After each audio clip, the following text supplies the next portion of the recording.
Hello. Hello. And welcome to the Presenter Mastery Podcast. I'm Lucas, CEO of Headgain and amateur speaker. And I'm David J. P. Phillips, expert speaker.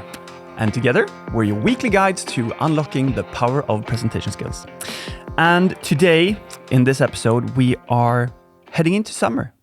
It's getting hot outside. Yes. Oh, yes. It's midsummer is this week when we're recording, and that is a very big Swedish holiday. We're dancing around the. It's not a tree. It's a pole, and it's filled with flowers, and it's got rings on it, and then we do the frog dance and all of that stuff that everyone thinks Swedish people are a bit weird too. Strange. Yes, there's a Netflix series or a movie, right, called Midsummer. Oh yeah, which is horrible. I haven't seen it. I haven't seen it either. No, I think that's a horror movie though. That is not representative of what Midsummer is about. No, it's having fun and running around this bleep symbol, and yeah. That is not all we do, but yes, true. Yeah, we celebrate summer. Oh yes, we do. Yes, I want to just quickly address you as a listener. I know we have between 500 and 1,000 listens to every podcast episode that we're running currently. Oh wow, we're up to that now. Yes, all yes. Right. But slowly. what we don't have is a lot of podcast reviews. So for you listening, I have a bit of a challenge for you. Go in to your podcast player, whether that's Spotify or Apple Podcast. That's usually we see that those are the two main ones. Go into your podcast player, give us a review. Do this currently, like pause me, go in, do a review. Once you've done it, you screenshot it and you send it over on Instagram to Presenter Mastery. That's our Instagram account for this podcast. Send us the screenshot and we'll get you back. We'll give you a free copy of the How to Avoid Death by PowerPoint ebook in PDF format. We usually sell that for 17 euros. So it's a pretty good deal. Just send in your review, get a free gift back. We really appreciate it. It will help the podcast grow. It will help us reach more people, and we'll just continue to come back and provide you value. Please. Yes, thank you. Having that said, I also want to say that for expectations during the upcoming weeks, we've been posting weekly content. And for the coming weeks, we are taking vacation on the podcast. We will come back. I think it's going to be in August. Mm-hmm. The date is not set because... that's how it is. It's these weird Swedes who go to summer holiday and it's like, how long? Yeah. 6 weeks? And the Americans say 6 days? No, 6 weeks. Yeah. 6 weeks? Yeah. Wow, how? Well, it's just a Scandinavian thing and European to some extent. Yeah. Well, you and me, David, will both be kind of working, kind of being on vacation. But what we've said is that the podcast cannot be at the top priority currently during these upcoming weeks. We both have families. We want to spend as much time as possible with those. Si, senor. Yes, thank you. Right, so in today's episode, this has been a very long intro. What are we talking about today? We are talking about webinars and specifically doing online presentations with an audience, and you want to get your message out. And it's a very interesting presentation to do, and it's also very popular. We recently did a webinar with you, David, where we called it the Biochemistry of Webinars. We aligned everything that you teach about in the book High on Life, and we put that into the perspective of doing a presentation and specifically doing a webinar. And I think that was a really valuable session. And I just want to, in this episode, go back to that, talk about what we talked about, what you talked about, what you taught our audience, and give you a sense as a listener to just how you can approach your webinars going forward, how you can make the difference in these summer weeks where you can just go in, you can refine, you can tweak. How do I add more dopamine? How do I add more oxytocin into my webinar to make them more desirable, more connecting, all that? And just let's start with why. Why should one do a webinar? And what we have to understand is that it's the first time in human history that you can press one button and reach thousands of people wherever in the world and talk to them. You could have done this, with YouTube and social media for quite a while, but webinars has this unique functionality of interacting with the people that you're talking to. So like, it has never been possible before to broadcast your voice over the entire world and have a dialogue with the people at the same time, the way we can do with webinars. So it's like this absolutely unique, beautiful, enormously great format, which I love. I love digital. And we had so much digital webinars during COVID. I think I did like 25 1 month or 26. That's obviously going down now after COVID because people are like getting back to the physical room. But still, this world is big. And you know, from a revenue point of view, I think the webinar market where you sell your idea is worth around $3 billion. Yeah, it's a very booming industry and a very good way. I mean, we pulled some stats when we did this webinar, and 95% of marketers believe webinars are a key component to their marketing efforts. I mean, that's 95%. That's a huge number. Yeah, and it just shows that webinars are a super efficient way. And it also said that 91% of B2B professionals prefer the webinar format to consume content. And I think there is what you said, it's the interaction, and it's actually something that's happening live. You get to ask questions, put a Q&A at the end, all of that stuff that's not available when you're doing a VSL or any other way of communicating. It's you put a piece of content out on Instagram. Yes, that's good. It grabs attention, it hooks, but you cannot have the dialogue that you can have inside of a webinar. You cannot build fully the same kind of connection to your audience as you do in the webinar. So it's no totally chance at all. different. Yeah, no chance at all. Yeah, and when we compare, if we were, for instance, to drop a recording or we do webinar, it's always more popular to go to the webinar and have a look at that and interact with people and interact with the presenter as well. And we've got to also remember that this doesn't only apply to entrepreneurs who have their own products and their own services who want to sell them. It also applies to all companies out there who maybe you're a manager of a team. The team is spread out around the world. How do you reach them? Like, do you do a phone conference? You could. Do you send out a video? You could. Do you send out an email? You could. But hey, if you stand up and you deliver a really good webinar with good cameras, good microphones, damn, you'll connect with these people. You'll make them feel like they're part of it. They'll feel motivated, inspired in such a different way. So this format is like from the entrepreneur wanting to sell their product, their service, their idea, to the manager and the CEO even of a company wanting to reach out to their audience. This format is key, which is why we'll be spending, I think, at least, in Presenter Mastery, the training program that we run.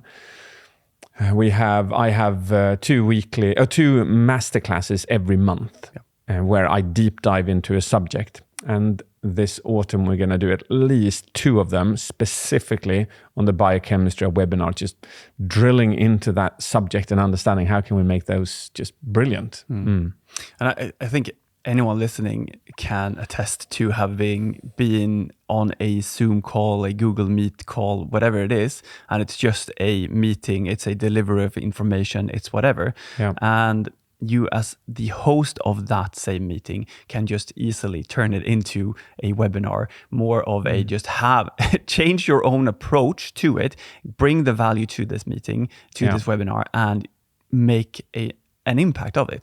I mean, the meeting industry, like so many people. I saw a video with Alex Ramosi. He just like, I hate meetings. The first thing I ask is, what is the purpose? What is the action? Let's do that. If it's 60 minutes on my calendar, I turn it into 25 minutes. I do not sit for the full hour. And I think that's fair, because what we've been doing is just treating meetings as just a thing where we just talk, and we've forgotten to make it interesting, to make it engaging, and to have the very specific agenda that we need. Yeah, it all depends on the meeting as well. If it's a meeting based on decisions, then I'm with him, man. Yeah. I've always had that 20-25 minutes rule as well. Boom, boom, boom. But when it comes down to presentations, like where you're presenting an idea or you're presenting the quarterly results or something like that, it can also be 20-25 minutes.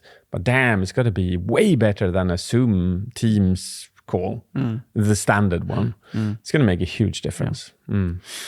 All right. We've covered a couple of things that we love about webinars. It's live, it's excitement, it's build up.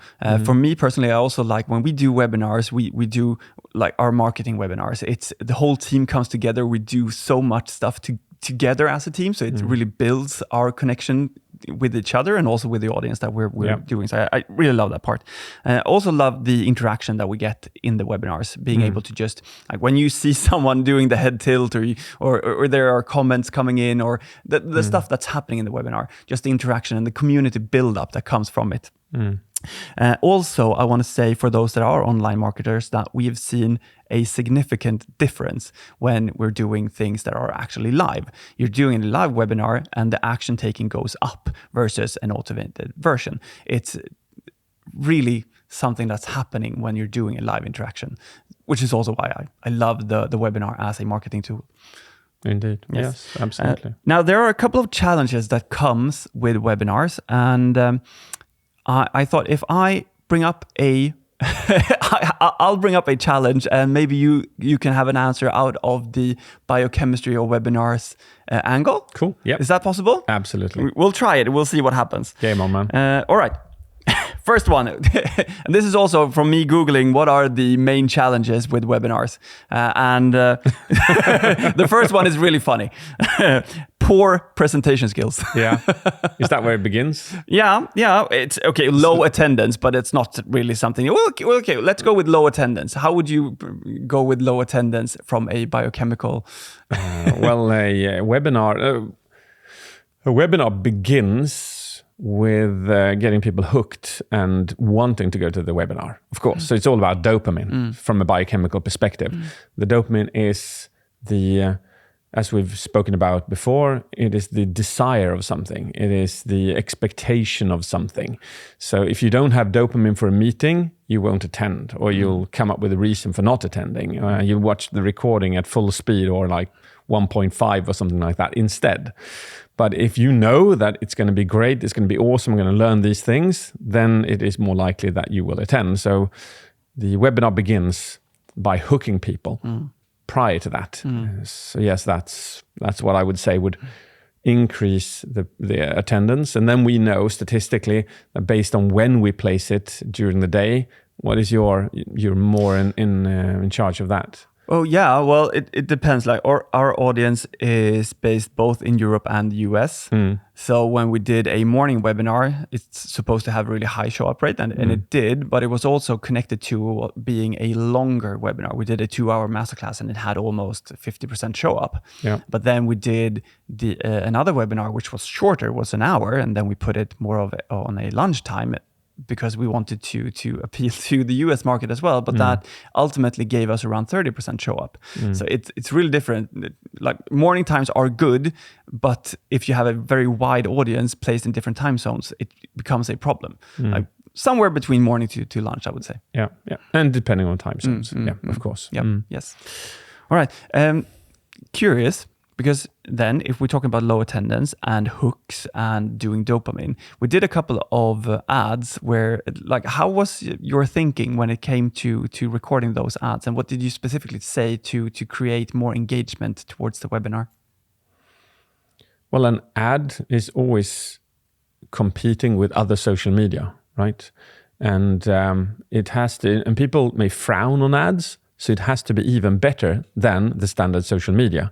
So when you compare an ad, you generally have to compare it with not the best, but at least the better social media which is out there, which is gaining views. So you really can't take them for granted. You have to put effort into them in order to grab that attention and hold that attention. So yeah, I think in this particular ad, we smashed mugs, I think. Yeah. You did the juggling. Yeah. Oh, yes. I juggled mugs and then I dropped them, and that obviously grabbed attention. And then I just had 20-second pitch on why they should attend the webinar. So yeah, it's that would be the key to stand out, and not just as an ad, but compared to other social media. I like it. All right. Challenge number 2: poor presentation skills. Yeah. Well, again, then, if I can answer all of these from a biochemical perspective, poor presentation skills is something that makes you, I think it makes you the dopamine drop. Like if the person has a lot of filler sounds, if they're not fluent, if they get stuck all the time, if their body language isn't in synchronization with their voice and their words, there will be this anticipation of reward will go down. Like you can always look at this as if you want a piece of chocolate and you're at home, Lucas, and you're like, I want a piece of chocolate, right? You have this sudden anticipation of reward, a sudden burst of dopamine. And then you realize, boom, there's chocolate in the cupboard. So you go there and you eat the chocolate, right? There's no resistance. But then another evening you go like, oh, I want chocolate. Just this idea appears in you and you go like, but I haven't got any chocolate. I have to go to the store. Now there's more resistance. But if you really want the chocolate, you'll get into the car and you will go to the store and you will get that chocolate and you will go home and you will eat it. And then this third evening, it's 11 o'clock in the evening and you're like, I want chocolate. And you realize that the store is closed. The only place that has chocolate is like 20 kilometers away at the gas station. Now the resistance is massive to getting that chocolate. And you go like, nah, I'll just eat something else or do something else.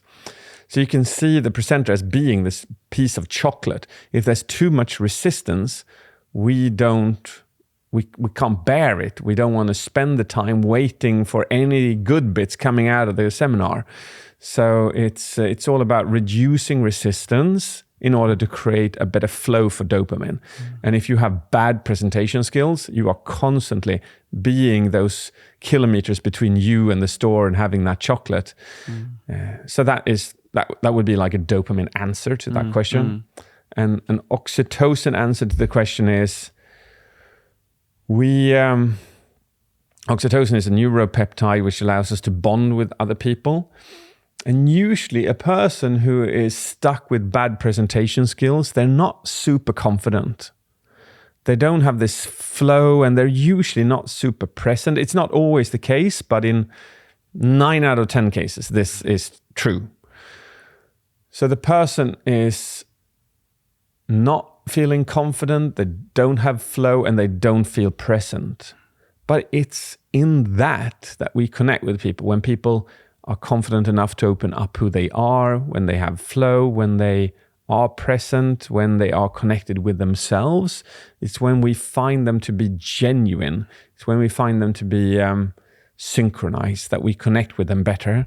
And that is where oxytocin comes into play. So I'd venture to give those two chemicals in this particular answer. Yeah. Well, thank you. I think it's interesting as well. I mean, having poor presentation skills, not being confident, that will lead you to not getting the results you want, right? If you have, it doesn't matter how good your script is if you cannot deliver it, if you can't feel confident with your script, if you, like, we can provide you with the best script possible, but it won't matter if you can't deliver it, right? So it's being able to produce these chemicals, being able to feel confidence and connect with your audience will be way more important. Yeah. So would you say even having a bad script but being brilliant at presenting would still give you an advantage over the really good script but really poor presentation skills? I'm going to give that a think. Wow. That's a good question. It's very hard to answer. I think that I'm thinking back to all the clients I've coached, and I have seen people have good scripts with bad deliveries end up, let's say, from a scale from 0 to 10, they end up in a 5, right? And then they had bad scripts but great delivery, and they still end up in a 5. It's like they take each other out. But there are obviously small differences in this. If they're a little bit better at presenting, but their script and the script is at the same time a little bit better. But they kind of take each other out. But the weird thing is that you can have a really sucky script, but you have somebody who's absolutely brilliant at presenting, and they will still get away with it. Yeah. They'll still get a 5, right? So if 5 would be the result, if they're really good at delivering, they could get away with like a 7. But you have to be excellent. You can't just be good, because then you'll end up in a 5 anyway. Yeah.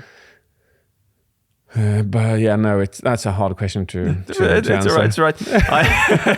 I just see it as I think I'm very clear in my mind that I do believe that if you can have the best script, but if you are really poor at delivering it, you still won't get the results, because you won't be able to build the trust. You won't be able to show that you are actually the expert and knowledgeable in what you're teaching, and you won't be able to create the desire, because even though you have the best words and all the slides to prove it, but you don't feel trustworthy.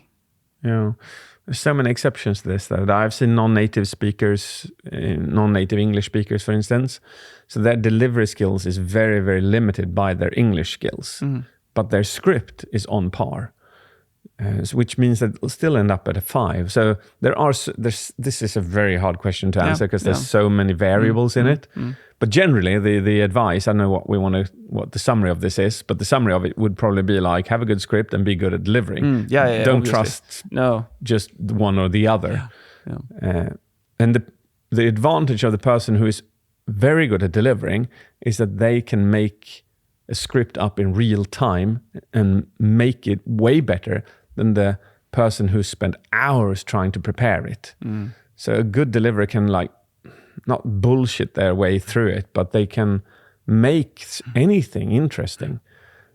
It's not about bullshitting. It's about being able to command any subject. Like one thing that me and Alexander does, which blows people's minds, is that we go to people who want to do TED Talks. We coach managers. We coach sales teams. And they sit down with us and they say, we want you to help us build a presentation. And we go, fair enough. All right, give me the groundwork. And then we draw it up on a whiteboard, and we talk about ideas. How about this attention grabber? How about this final? How about these spices? How about this example, this metaphor, this concept, this theme? And they go like, yeah, okay, this looks good. This looks good. Okay. And then both me and Alexander, we go like, all right, give me 10 minutes. I just want to get this all sorted in my head. And they go, okay, 10 minutes, yeah. And then we pop off for 10 minutes. We go through the flow in our head, and we don't need more than 10 minutes. And then we come back and we deliver the entire presentation from start till end with all examples, all metaphors, all spices, entire script, every single word. And we do that, and it could be like a 10-minute presentation or even a 20-minute one. And then the people, they go like, what on earth just happened?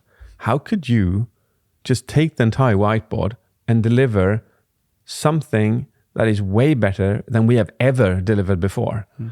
And they obviously record this, and they go like, they go, I'll just do what you did. Can I show this instead of me?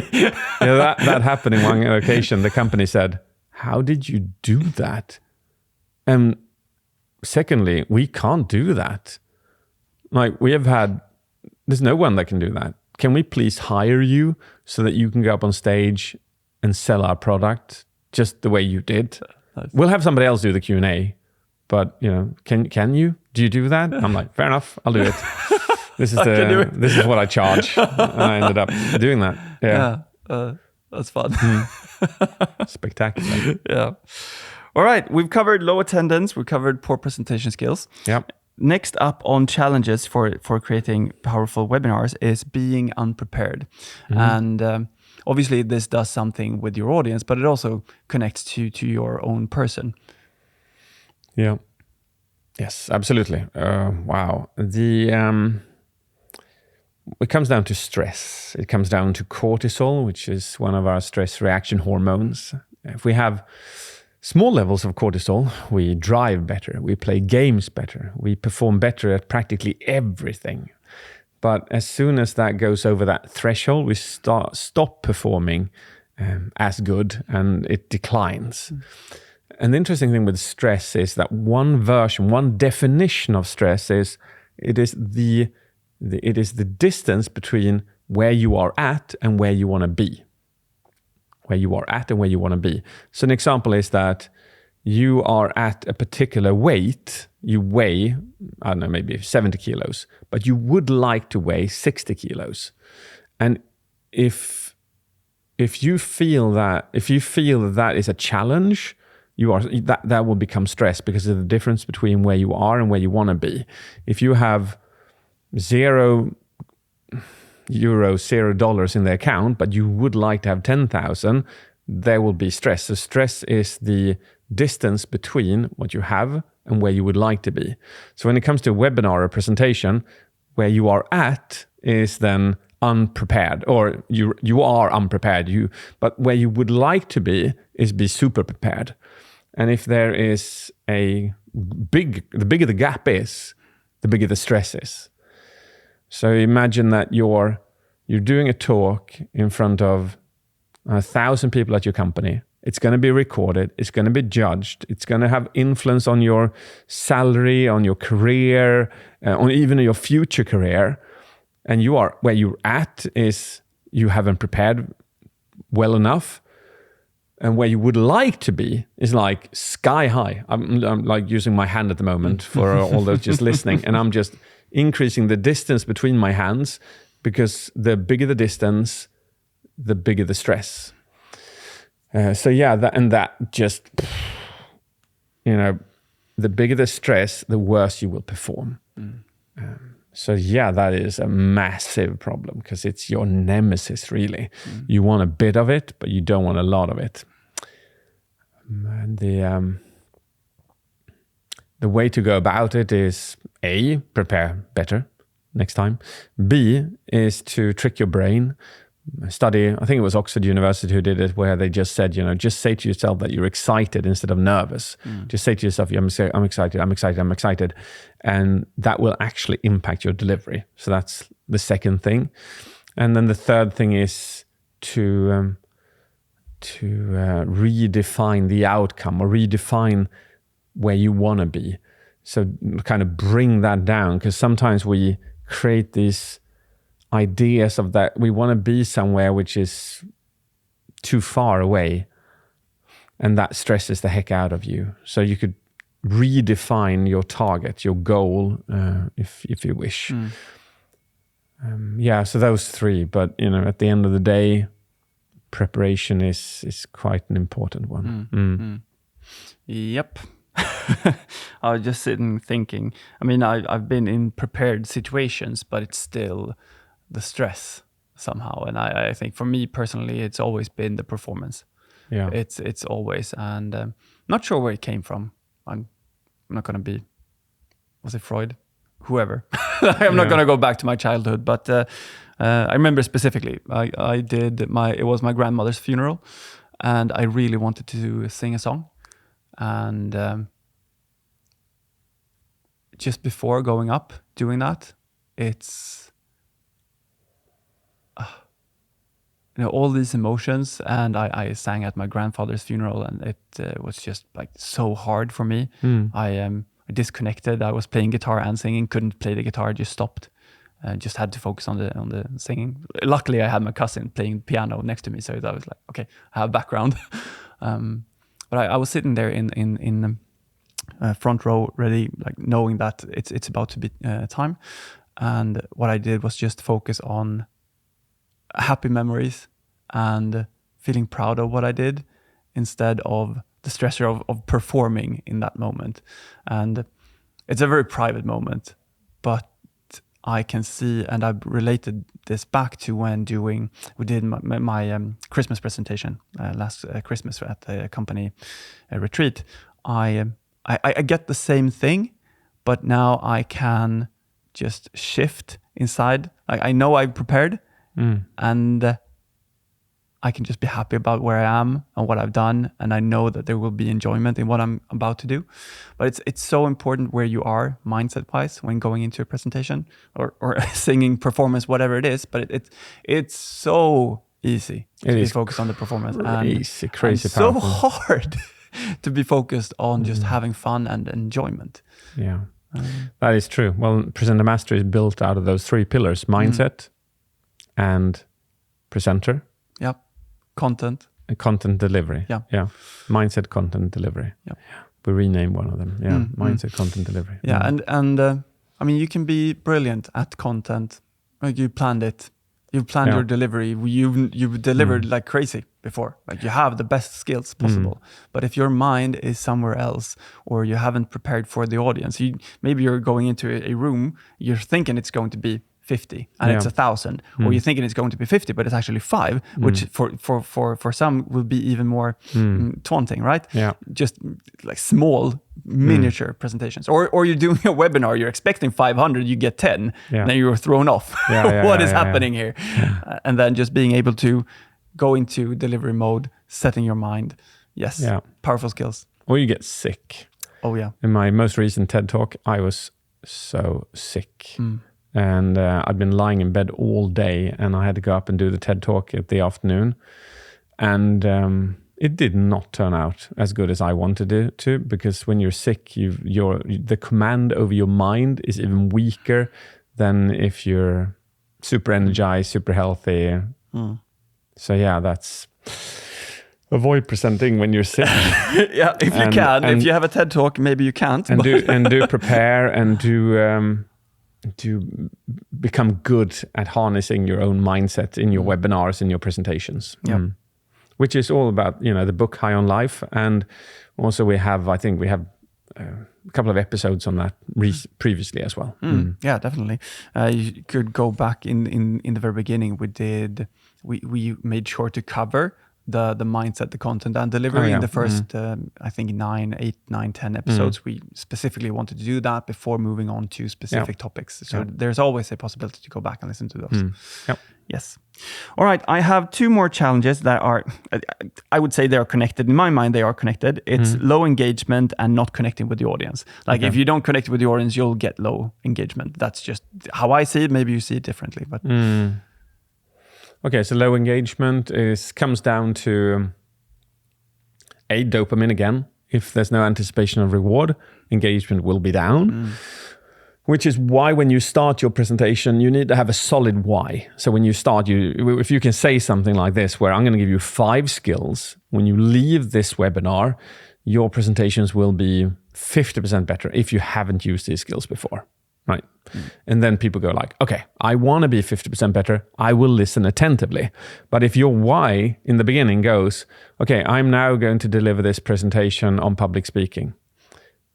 I'm like, what? But there's no reason. What's the reason? Why should I be here?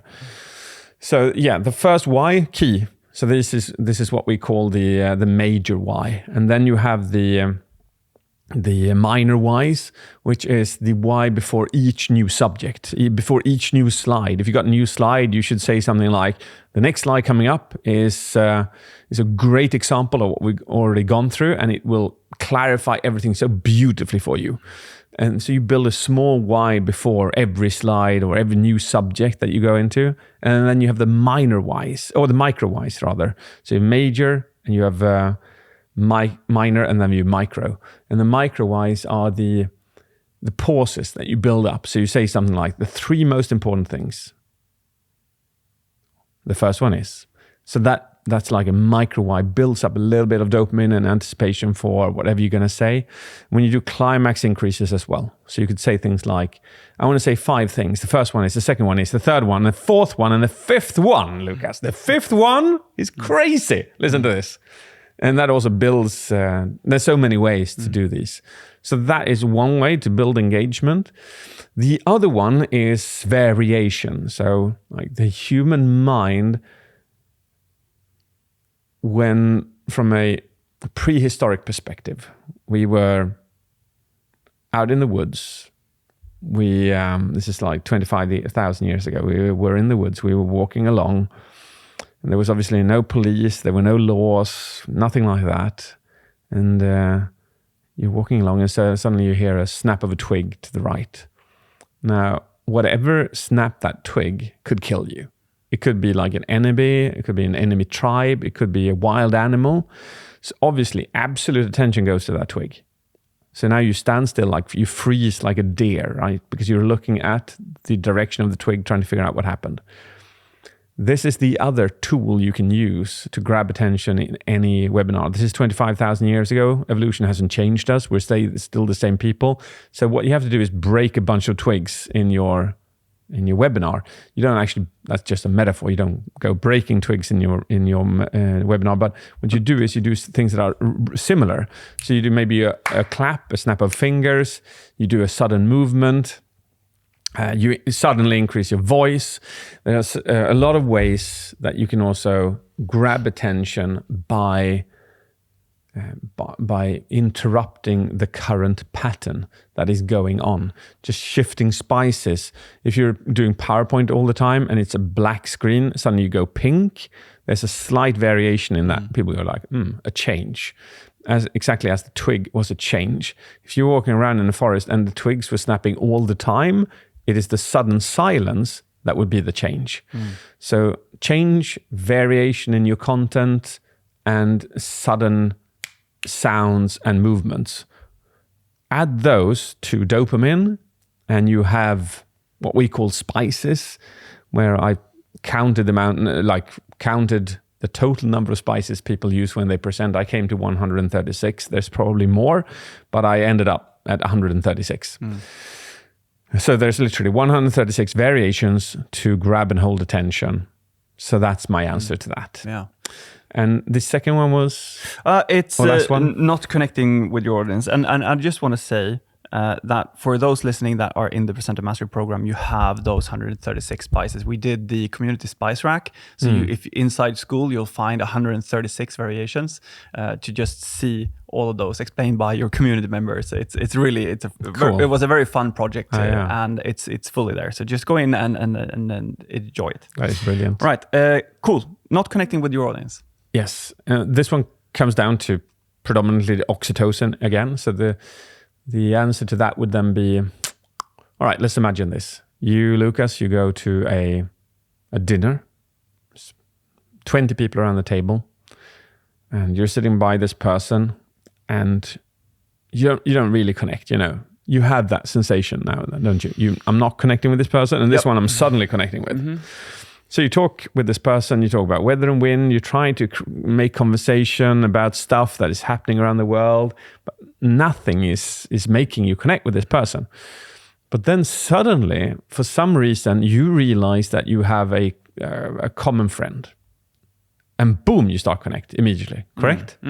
Or it just turns out that both of you are from the same village in your country.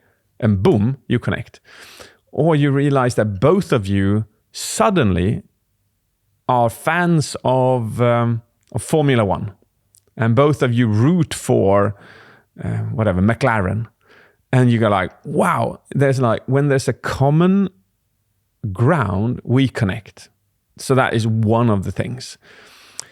Secondly, the person to the right of you could suddenly, from a bit of nowhere, share that they had this encounter with their boss this morning, and that is why they're a bit low. So they apologize because their boss did this and this and this to them. Suddenly, you'll probably share something similar, and again, you'll connect.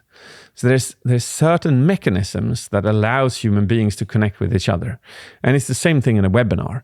So if you in a webinar you are vulnerable, you choose as a speaker to be vulnerable, tell them something about you from a personal perspective.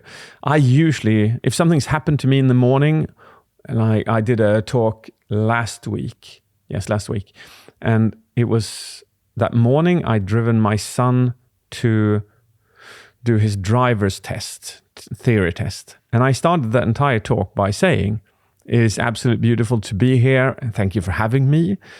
If I seem to be a bit emotional, it is because I just drove my 18-year-old son, who I love beyond anything, to his driver's theory test.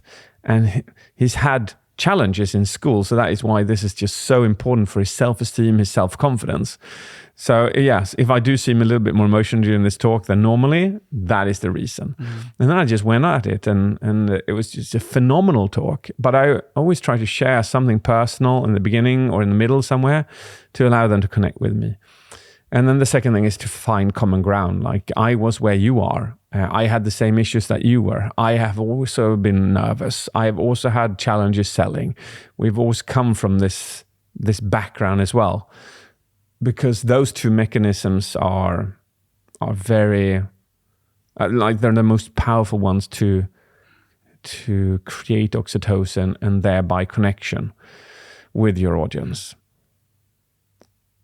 I'd say those, and then the third one I'll just give is just care for your audience.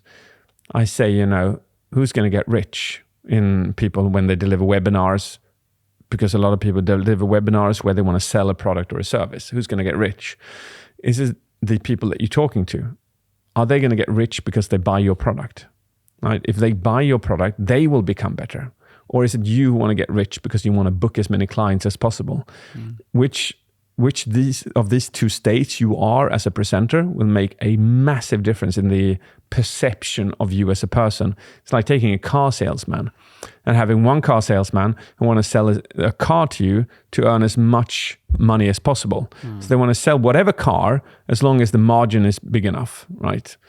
Or you have the car salesman who's like, so what are you looking for? You want horsepower, you want security, you want safety. They sell you a car which you need. Which car salesman will you come back to over and over again? Well, the second one. Second one, because they care.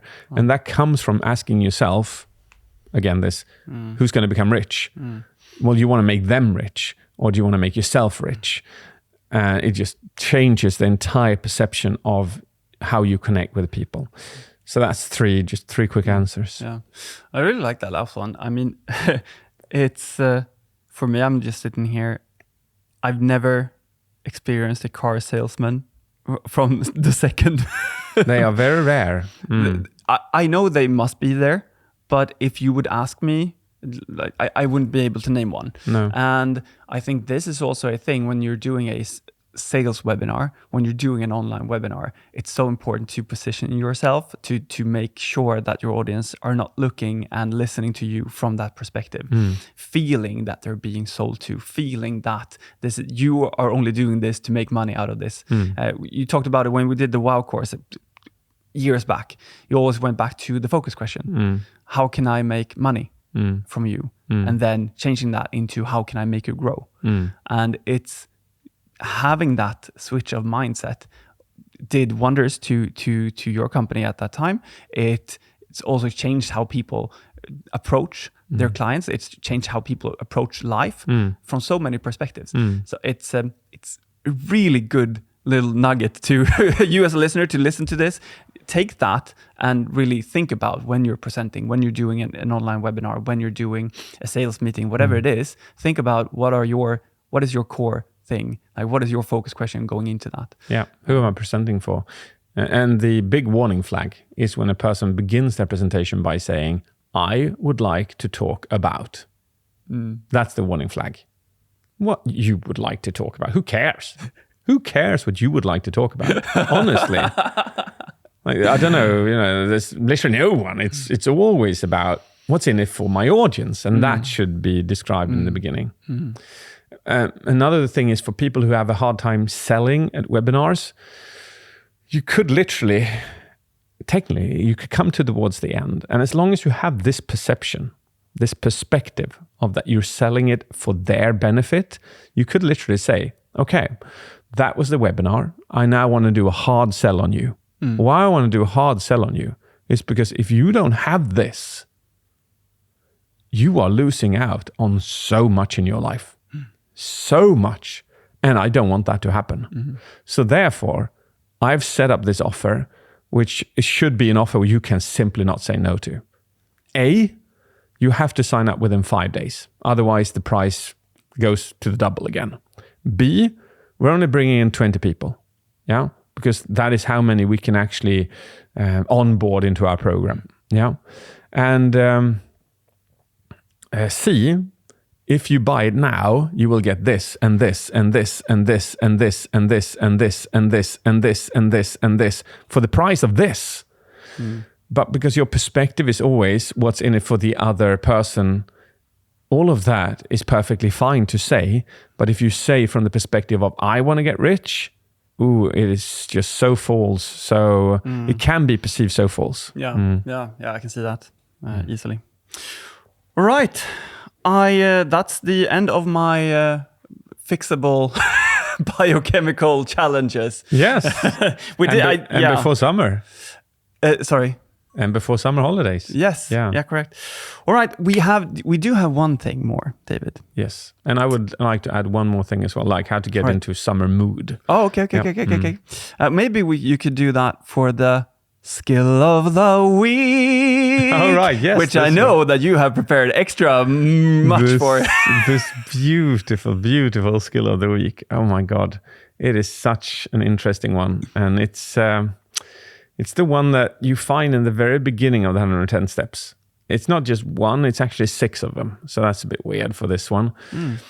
But there's 6 skills in the beginning, which is swaying, squirming. It's what you do with your body when you're nervous, right? So if you look at somebody who's nervous, they tend to sway back and forth, or they tend to rock their hip back and forth, or they tend to stand in a flight stance, or they tend to dance with their feet. All of these 6 in the beginning is skills you should avoid if you don't want to be perceived as nervous. But the super skill of these skills is that you should use them if you want to show humility, if you want to show that you're on the same page as they are. If you're going to say something in your presentation which you want to just drop the guard at or in for, then you use these as well. So they can be used functionally to make you appear less confident, but if that is not the case, just you shouldn't have them, because they will make you appear less confident. So the key is becoming so aware that you remove them so that you can add them functionally. There you go. There we go. All right. Before you get to end this off and talk about summer feelings, I want to repeat what we talked about in the beginning. Yeah. If you have not already, make sure to pause this and go into your podcast player, put in a review for the podcast, and screenshot it, send it over on a DM on Instagram to Presenter Mastery. If you do that, we'll send you the How to Avoid Death by PowerPoint ebook straight back at you. Yes. Do that and help us grow. Thank you. Now over to David and summer out.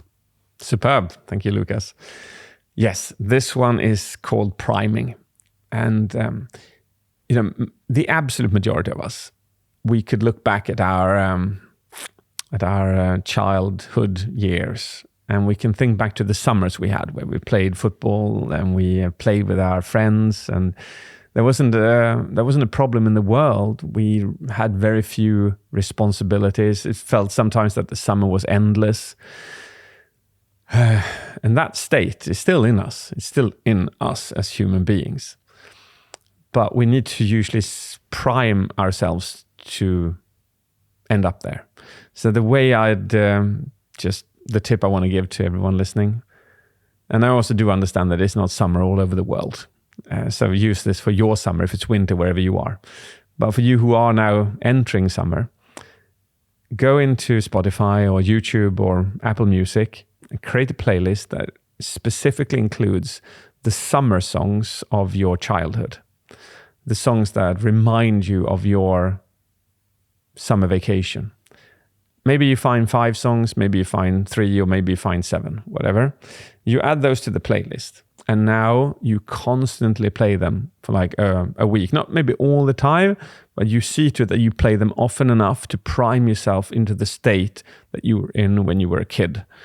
And that moves you way quicker into the feeling that was so precious when we were children. There you go.